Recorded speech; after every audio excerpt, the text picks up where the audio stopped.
GPS Hindustan classes में आपका स्वागत है। जय हिंद जय भारत। हम चैप्टर नंबर 7 पर बात करेंगे, कोऑर्डिनेट ज्योमेट्री पर। कोऑर्डिनेट ज्योमेट्री, इसके हम बेस आपको कुछ बताएंगे, ध्यान देंगे।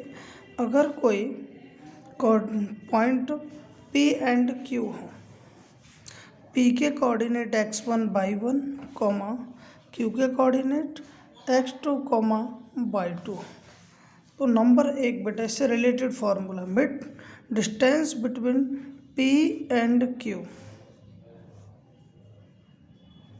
Mid distance between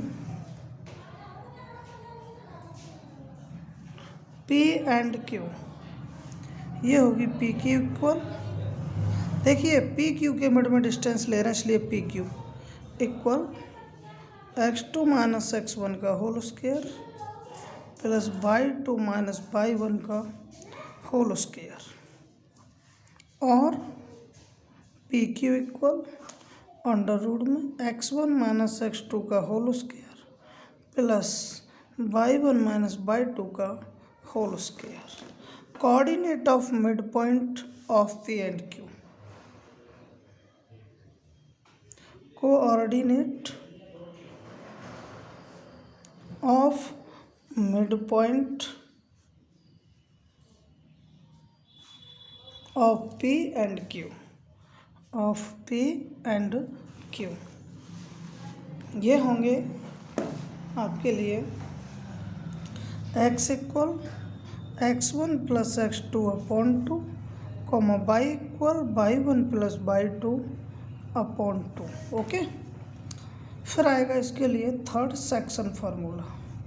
section formula बेटा उस कंडीशन में होता है जैसे कि P यहाँ कोई हमने पॉइंट ले लिया, Q हमने यहाँ कोई पॉइंट ले लिया, जब मिड पॉइंट के कोऑर्डिनेट हमें निकालने हों, यहाँ कहीं मिड पॉइंट होगा इसका, जब हमको मिड पॉइंट के कोऑर्डिनेट निकालने हों तो हम ये फार्मूला यूज करेंगे। अगर हमें उस पॉइंट के कोऑर्डिनेट निकालने हैं जो मिड में नहीं है तो उसके लिए फार्मूला क्या होगा, चलिए देखिए। लेट कर लीजिए कि हमें इस पॉइंट ए के कोऑर्डिनेट निकालने हैं। ओके, ये पूरा डिस्टेंस है पी क्यू है, इतना पी ए डिस्टेंस है और इतना ए क्यू है। ओके, तो हमने मान लिया कि ये M1 है इतना, और ये इतना M2 है। Okay, then coordinate of point A, तो क्या होंगे, x इक्वल होगा बेटा फिर M1 x2 plus M2 x1 upon M1 plus M2, y equal होगा बेटा M1 y2 plus M2 y1 upon M1 plus M2। Okay, M1 plus M2, M1 plus M2, इस तरीके से जो है ये फॉर्मूले मैंने आपको 3 दे दिए। पहला फार्मूला दिया है जो फर्स्ट नंबर पर था पी क्यू मिड डिस्टेंस का फार्मूला, सेकंड नंबर पर था वो कोऑर्डिनेट ऑफ मिड पॉइंट का फार्मूला, और थर्ड नंबर पर था आपके लिए सेक्शन फार्मूला। ये भी जो है कोई मिड पॉइंट ही होगा जो सेक्शन फार्मूला में है, केवल वो जस्ट मिड नहीं होगा, बिल्कुल मिड में नहीं होगा, लेकिन पी एंड क्यू के मिड में तो पी एंड क्यू के जो है ये बीच में ही कहीं ना कहीं पॉइंट होगा, लेकिन दोनों के बिल्कुल मिड में नहीं होगा। तब के लिए मैंने आपको ये फार्मूला दिया था, इसको बोला जाता है सेक्शन फार्मूला। ओके, चलिए इसके फार्मूले मैंने आपको ये दे दिए हैं। एक होता है बेटा इसमें फार्मूला एरिया ऑफ ट्रायंगल का, आपको ये भी लर्न करना पड़ेगा। अगर कोई ट्रायंगल ये है बेटा, अगर कोई ट्रायंगल ये है, इसके पी क्यू आर है, ये इसके कोऑर्डिनेट x1 y1 है, इसके कोऑर्डिनेट x2 y2 हैं, इसके कोऑर्डिनेट x3 y3 हैं।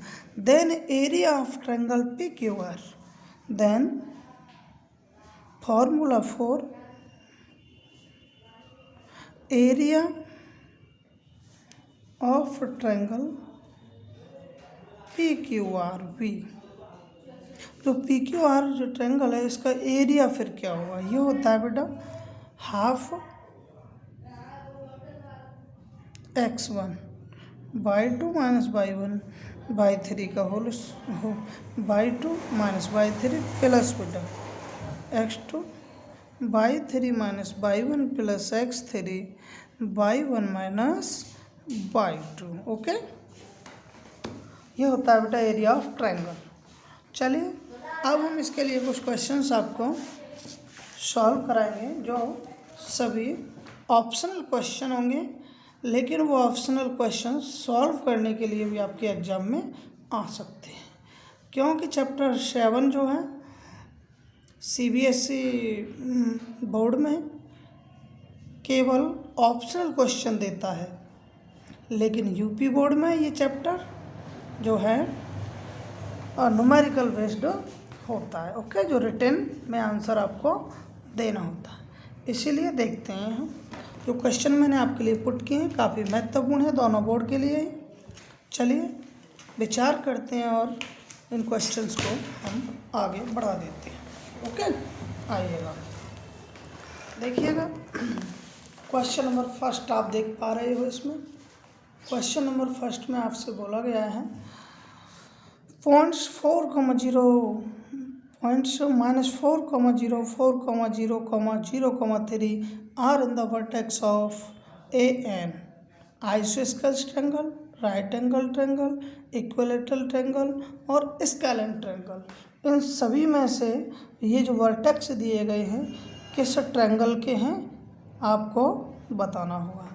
यह आपको छोटी क्लासों से आपको सिखाया जाता है कि आइसोस्केलेस ट्रायंगल वो होता है जिसकी कोई भी दो साइड है इक्वल हो। ओके, राइट एंगल ट्रायंगल वो होता है बेटा, राइट एंगल ट्रायंगल वो होता है जिनमें किन्हीं भी दो साइडों का स्क्वायर किसी तीसरी साइड के स्क्वायर के इक्वल आ रहा हो।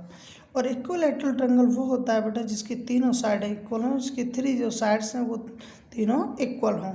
और स्केलेन ट्रायंगल वो होता है जिसकी सभी साइडें डिफरेंट हों। ठीक है, अब हम इसको सॉल्व करेंगे और बताएंगे सॉल्व करने के बाद के इन ऑप्शन में से कौन सा ऑप्शन आपका जो है करेक्ट होगा। ओके, चलिए देख लेते हैं। तो क्वेश्चन नंबर फर्स्ट में है हम आपके साथ, हमें दिए गए हैं कोऑर्डिनेट्स, नोट कर लेते हैं। कोऑर्डिनेट हमको इसमें दिए गए हैं, देखिए 4, -4, -0, 4, 0, 3 ये हमको दिए गए हैं बेटा।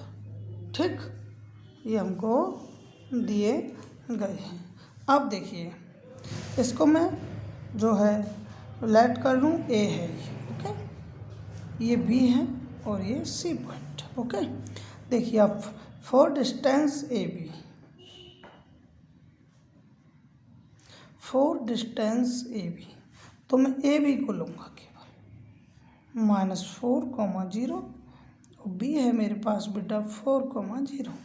तो देखिए x1 तो -4 है, पहली वैल्यू x1 की होती है इधर और दूसरी y1 की, तो y1 मेरे पास 0 है।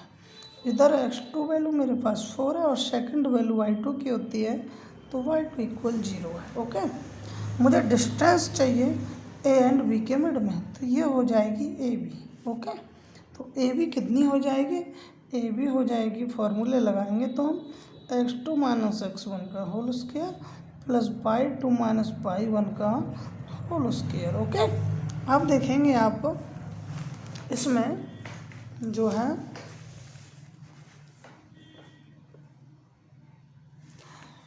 मैं A B x2 x1 by2 y1 की वैल्यू पुट इसमें कर दूंगा। देखो x2 की वैल्यू 4 है और x1 की वैल्यू -4 है, तो 4 माइनस और -4 बेटा ये है तो प्लस हो जाएगा का स्क्वायर प्लस y2 0 माइनस फॉर्मूले में आता है और y1 की वैल्यू भी 0।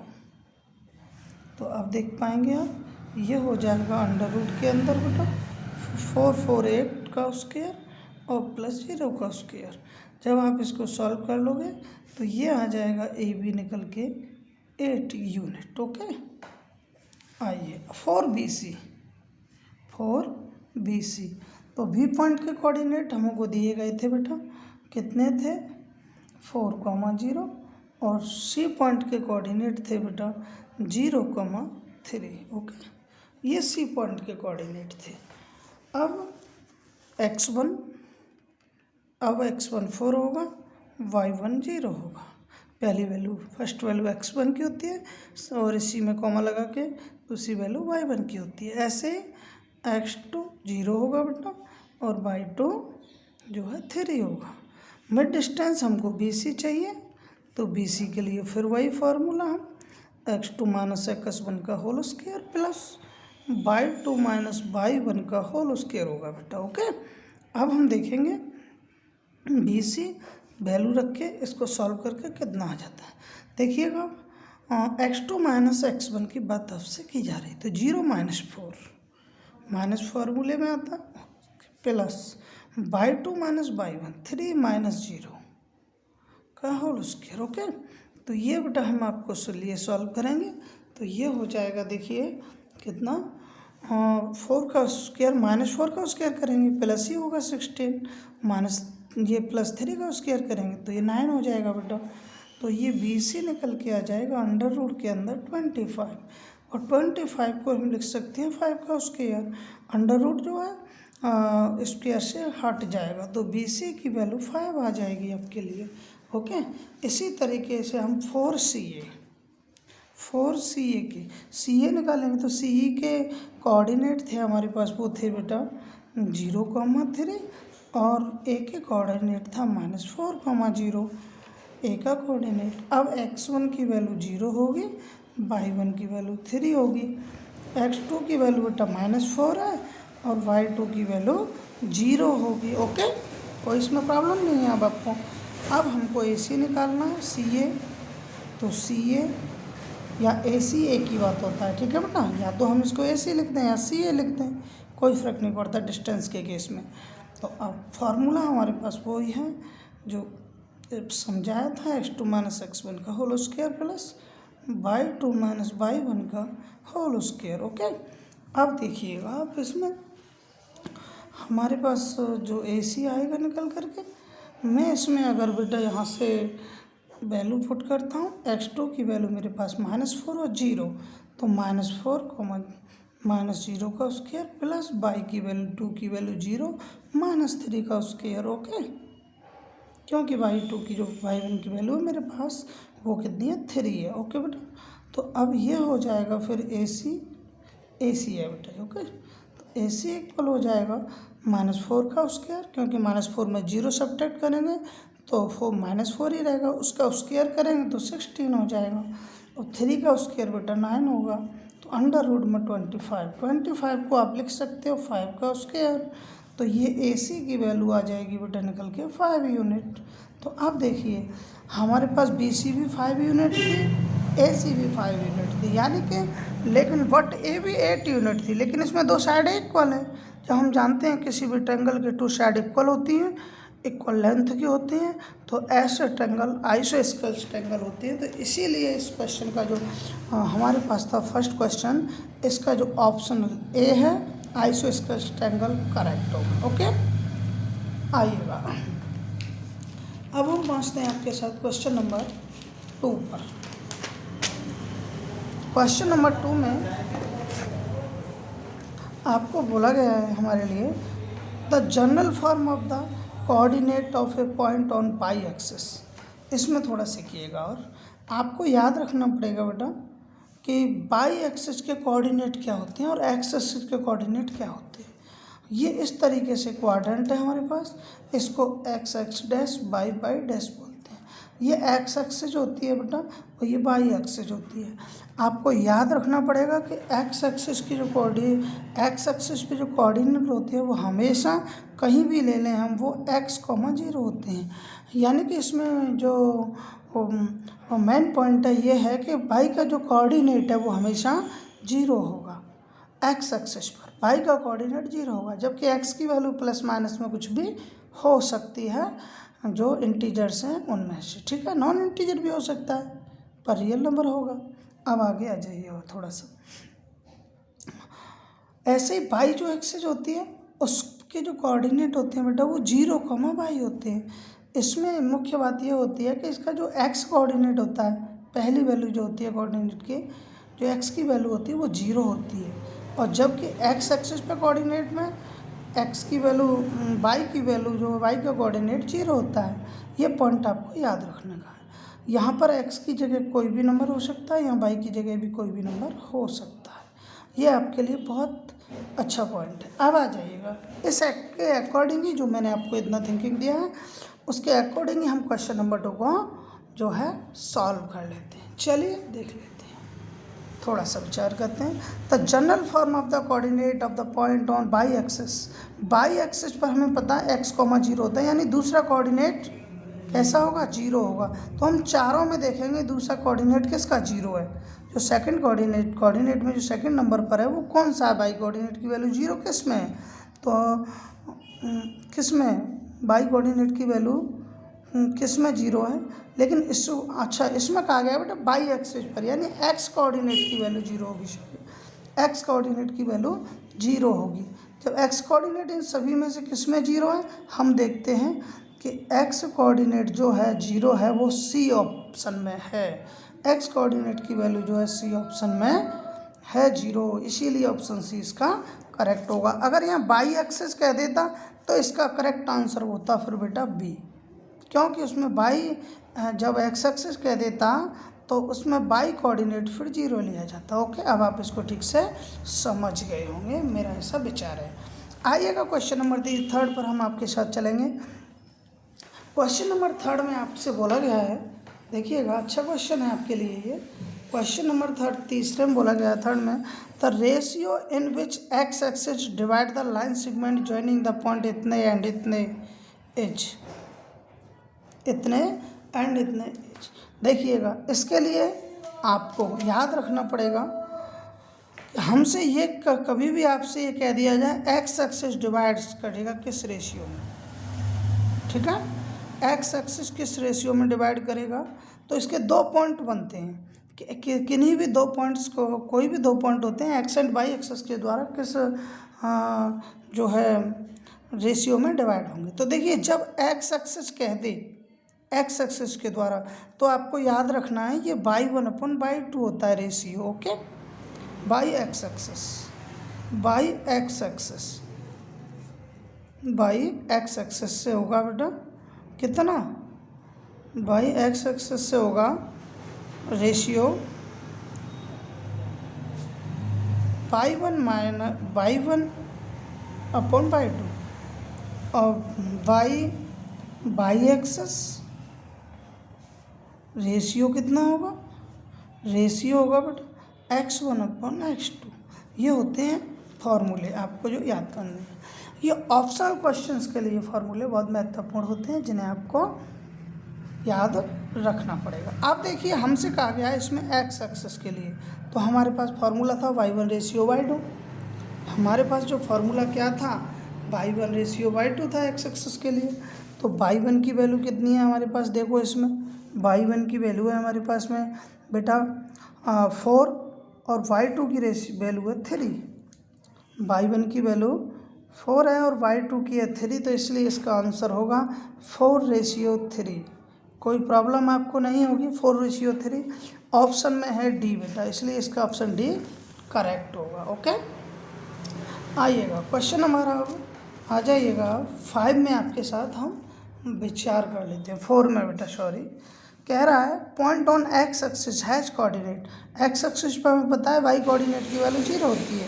अब बाई कोऑर्डिनेट इन चारों में से बाई कोऑर्डिनेट किस में 0 है, ये देखिएगा। बाई कोऑर्डिनेट क्वेश्चन जो ऑप्शन फर्स्ट है बेटा, इसमें 0 है, इसीलिए इसका ऑप्शन ए करेक्ट होगा। ओके, आइएगा क्वेश्चन नंबर 5 में आपके साथ। 5 में आपसे बोला गया है the 3 vertex of a parallelogram taken in the order इतने इतने एंड इतने। द 4th वर्टेक्स, हमें बताना है कि इसका 4th जो वर्टेक्स है वो क्या होगा। ओके, चलिए चलते हैं आपके साथ, क्वेश्चन को कैसे सॉल्व किया जाएगा देख लीजिएगा। देखिए मैं इसमें सबसे पहले जो है वर्टेक्स को नोट कर लेगा। वर्टेक्स क्या है मेरे पास, वर्टेक्स दिए हैं बेटा -1 6, नोट कर लूँगा मैं -1 6 -1 6। दूसरा वर्टेक्स है 2, -5। तीसरा वर्टेक्स है 7, 2। मेरे को 4 वर्टेक्स चाहिए। मैंने मान लिया x4, y4 है इसकी वैल्यू। ये पैरेललोग्राम है, तो चलिए देख लेते हैं। पैरेललोग्राम है तो हमने इसको पैरेललोग्राम ले लिया बेटा, ये लो, ये पैरेललोग्राम हमने कोई ले लिया। ओके, अब इसको मैं a का नाम दे दूँ, इसकी वैल्यू -1, 6 है। इसको b की दे दूँ 2, -5 है। इसको मैं c का नाम दे दूँ 7, 2 है। और इसको d का नाम दे दूँ, और ये x4, y4 है। ओके, x4, y4 है। अब आपको याद ये रखना पड़ेगा बेटा, मैंने इसका डायगोनल पॉइंट्स को मीट कर दिया, मिला दिया। ओके, अब देखिएगा, आपको याद रखना पड़ेगा कि अगर हम बोथ डायगोनल्स का मिड पॉइंट निकालें किसी भी पैरेललोग्राम में, तो वो सेम ही रहता है, वो सेम ही रहता है। समझ गए नहीं? चलिए देख लेते हैं। अब मिड पॉइंट का फॉर्मूला मैं यूज करूँगा, मिड पॉइंट का मैं फॉर्मूला यूज करूँगा। मैंने अभी लेट कर लिया है जी x, y है कोऑर्डिनेट इसके मिड पॉइंट के ऑफ डायगोनल्स। ठीक है, let coordinate of mid point, coordinate of mid point of diagonal of parallelogram is x, y। Let coordinate of mid point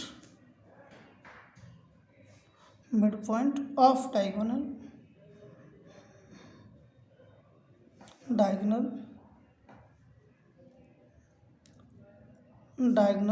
of parallelogram बेटा। ठीक है, पैरेललोग्राम इज x, y। कितने हैं ये? x, y है, मैंने इनको लेट कर लिया। अब देखिए 4AC ए की कोऑर्डिनेट है -1, 6। सी का कोऑर्डिनेट है बेटा 7, 2। ठीक है, 7, 2। तो x1 की वैल्यू -1, y1 की वैल्यू -6, x2 की वैल्यू 7, y2 की वैल्यू 2 बेटा, y2 की वैल्यू 2। अब इसमें 4AC के लिए लिया मैं, 4BD ले लूँ। 4BD के लिए देखो, B के कोऑर्डिनेट कितने हैं बेटा? B के कोऑर्डिनेट है 2, 5 सॉरी। और D के कोऑर्डिनेट बेटा हमने लेट किए थे x को 4, y4। ओके, अब देखो x1 की वैल्यू इधर होगी 2, और y1 की होगी इधर -5, x2 की होगी बेटा इधर वैल्यू x4, और y2 की वैल्यू होगी इधर बेटा y4। ओके, अब कोऑर्डिनेट ऑफ मिड पॉइंट जब हम रखेंगे तो ये होगा coordinate of mid point, coordinate of mid point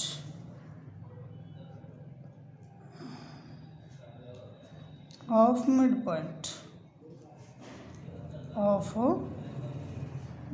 point ये होगा x इक्वल बेटा x1 + x2 अपॉन 2, और y इक्वल होगा y1 + y2 अपॉन 2। ऐसे ही में इधर भी बेटा x इक्वल होगा x1 + x2 अपॉन 2, और y इक्वल होगा y1 + y2 अपॉन 2। इधर मेरे पास x1 की वैल्यू है बेटा कितने? -1 है। इधर x1 की वैल्यू -1 है, और x2 की वैल्यू 7 है अपॉन 2। ऐसे y1 की वैल्यू मेरे पास है बेटा -6 और y2 की है 2/2। तो x इक्वल हो जाएगा -1 प्लस का 7 है बेटा, तो प्लस का 6 बचेगा 6/2। इधर y इक्वल हो जाएगा बेटा -4/2, ठीक, -4/2। तो इधर फिर x की वैल्यू आ जाएगी निकल के 2 से 6 3 टाइम्स डिवाइड 3, और इधर y की वैल्यू आ जाएगी बेटा -2 टाइम्स डिवाइड, तो माइनस का 2। ओके, y की वैल्यू -2 क्योंकि इससे 2 टाइम्स डिवाइड हो जाएगा। ऐसे बेटा इधर x की वैल्यू कितनी आएगी, x1 प्लस x2। x1 की वैल्यू 2 है और x2 की वैल्यू x4 है अपॉन 2। y इक्वल y1 की वैल्यू बेटा इधर -5 है और y2 की जो वैल्यू है आपके पास कितनी है, y2 की वैल्यू है y4। ओके, y4 अपॉन 2 है ही। अब देखिए यहाँ से हमने x की वैल्यू 3 को निकाल के रख लिया है पहले ऑलरेडी। हम माइनस जो 3x की वैल्यू है, x की वैल्यू जो 3 है हमने नोट कर जो निकाल लिया है। इधर y की वैल्यू -2 निकाल ली है, तो इन वैल्यूओं को मैं इधर पुट कर दूंगा, समझ गए ना, इधर पुट कर दूंगा मैं इन वैल्यूज को। तो इसका वैल्यू 3 आया था, x का रख दिया मैंने 2 + x4 बेटा अपॉन 2 का मल्टी, इसके नीचे कुछ नहीं तो बन लूँगा मैं, इधर 2 का मल्टीप्लाई 6 और 2 + x4। ओके, 2 इधर जाएगा बेटा माइनस का हो जाएगा x4, यानी कि 4 आ जाएगा x4 की वैल्यू। अब इधर बेटा y की वैल्यू कितना दिया मैंने, इधर -2 फाइंड किया, तो इसको इधर -2 रख दिया, -5 है ही बेटा प्लस y4/2। कुछ नहीं तो इसके डिनोमिनेटर में 1 होगा, 2 का मल्टीप्लाई इधर -4 और 1 का मल्टीप्लाई इधर किया बेटा -5 प्लस y4। अब -5 इधर जाएगा तो बेटा प्लस का हो जाएगा बराबर y4। तो -4 + 5 है तो 1 बचेगा प्लस का, इधर y4 है ही, तो y की 4 की वैल्यू आ गई 1 और x4 की वैल्यू आ गई 4। तो कोऑर्डिनेट कितने हो जाएंगे, पहले x की वैल्यू रखी जाती है और दूसरी रखी जाती है y की, तो ये 1 आ गई, तो 4,1 आ जाएगा इस क्वेश्चन का जो आंसर है। यानी कि जो पैरेललोग्राम था हमारे पास, इसका 4th जो वर्टेक्स है उसके कोऑर्डिनेट होंगे 4,1। अब 4,1 क्वेश्चन नंबर 5 का कौन सा ऑप्शन है बेटा, 4,1 ये है डी में, इसलिए इसका ऑप्शन डी करेक्ट आपके लिए होगा। ओके, इसका जो ऑप्शन डी है वो आपके लिए